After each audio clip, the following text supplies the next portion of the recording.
So put your thinking caps on. With that, think outside the box for a moment. What's it going to look like? There's talk, for example, of maybe over the next 2 years building something that can absorb the NRC, look north towards China and India and Korea, and then maybe after 2020, when the current broadcast deal runs out, we say to New Zealand and South Africa, sorry, we don't need you anymore.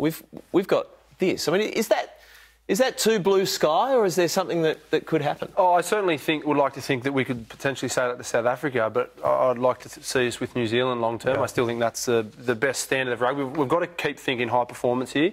We've always got to think what's best for grassroots and at the same time what's best for the Wallabies. So I think long term I'd love to see this be, the one competition, and we really do need to talk to Andrew Forrest and be very serious about it, because no one's coming to our game with this type of money and this type of vision would be so naive to ignore him and say thanks, but we don't need you, we'll take it from here, because where we are, it's not working. We need to consider options. You've said Asia for the last 12 months. Well, it's been 20 years since they talked about that, the WRC, and that was about playing in your time zones. It was about logically having competitions globally. We had your preliminary comps in those time zones, and you had playoffs across the globe, and I think it's exciting. And of course, if you play in North Korea, we know very well now from what they're testing that your travel across the top of Japan is very, very easy. Yeah, very easy. For me, I think that if this new competition was to absorb the NRC in 2020, I'd like to see club rugby replace that NRC model, and I think that perhaps, this is just sort of throwing it out there, but if the top four from the Brisbane competition at the end of Shoot Shield or their respective